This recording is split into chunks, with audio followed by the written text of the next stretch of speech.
here. So I think we can start off with this. Donald Trump had told certain advisors, and the advisors' names are redacted, but he had told his advisors before the 2020 election that he would simply declare victory before all the ballots were counted.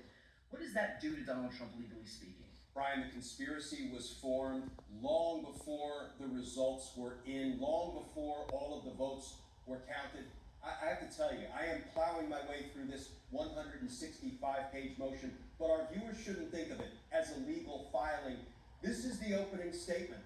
This is a 165-page opening statement, and it reads like a darn crime thriller, even though we know who done it. Donald Trump done it.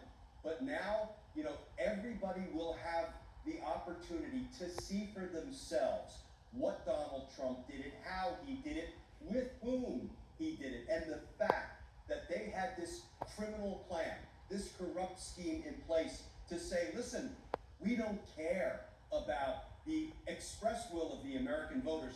We're just going to declare victory, and then everything we say and do will be sort of to push that false narrative. And I'll tell you, this is probably a 10 on the legal Richter scale, this 165-page opening statement. On a scale of 1 to 10, Brian, it's a 10 on the legal Richter scale. But I have to tell you, on the political Richter scale, this thing is like a 1,006. I mean, I just hope everybody sits back, takes the time to read it, and I know we're going to go through as much of it as we can, as quickly and concisely as we can, but it's no substitute for people to then go back, take the time, and read it, and see what Donald Trump did in these democracy-busting crimes.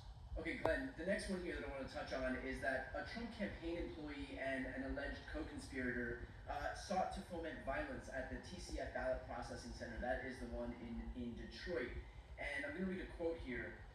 Quote, "We think a batch of votes heavily in Biden's favor is right. Find a reason it isn't. Give me options to file litigation, even if it is." Then the colleague suggested that there was about to be unrest, reminiscent of the Brooks Brothers riot, and this other co-conspirator responded, "Make them riot, do it." So again, looking to foment violence here.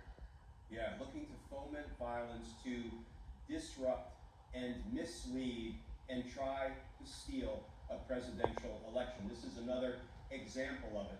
This is one of what we would call the overt acts. What's an overt act? Well, the criminal conspiracy was formed, and I want to talk in a few minutes about just how big this criminal conspiracy might be based on this 165-page opening statement.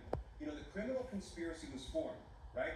We're just going to declare victory notwithstanding the actual vote count, and then everything we see as we move through this court filing, these things are overt acts. An overt act is basically a step that one or more of the co-conspirators takes toward the commission of the crime, and this fomenting violence at the Detroit vote counting center to try to disrupt the counting of the votes is one of those overt acts, and each and every one will further bolster Donald Trump's criminal responsibility. And I know we're going to move through several of them, but this is relating some of what the co-conspirators said and did, but here is why that's so important.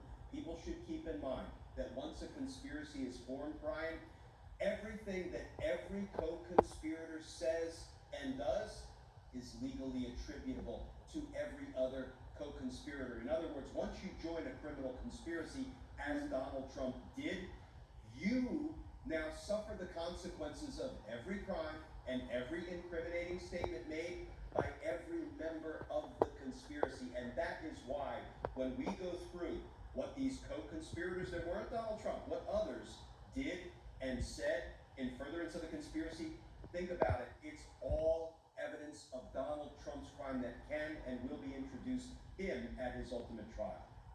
Another point that Jack Smith brought up is that Mike Pence had told Donald Trump that he'd seen no evidence of outcome-determinative fraud in the election. Jack Smith wrote, "This was one of many conversations the defendant, meaning Donald Trump, and Pence had as running mates in which they discussed their shared electoral interests. Pence gradually and gently tried to convince the defendant to accept the lawful results of the election, even if it meant they lost." So what are the implications of this, of Donald Trump spreading the big lie, knowing full well that A, he had lost, lost, and numerous instances where he was told that he was lost, and B, knowing in retrospect that he would go on to then try to pressure Mike Pence on January 6th into doing something that Mike Pence had already revealed he had no interest in doing. Brian, this is evidentiary gold against Donald Trump. Why do I say that? Because anytime you have a witness who can testify to a jury, wait a minute, I told Donald Trump myself, and he heard it, and he acknowledged that he heard it, that there was no fraud undermining the election's results. Mr. President, you lost. When you can get that one-on-one conversation before a jury, not hearsay, not third hand, not a news account, not what somebody wrote in a book, but a one-on-one conversation from an eyewitness who can directly tell the jury, I told Donald Trump he lost. He essentially said, I don't care. We're going to keep on keeping on with our criminal scheme by which I'm going to try to steal the presidency. I'm telling you, talk about a nail in Donald Trump's legal coffin.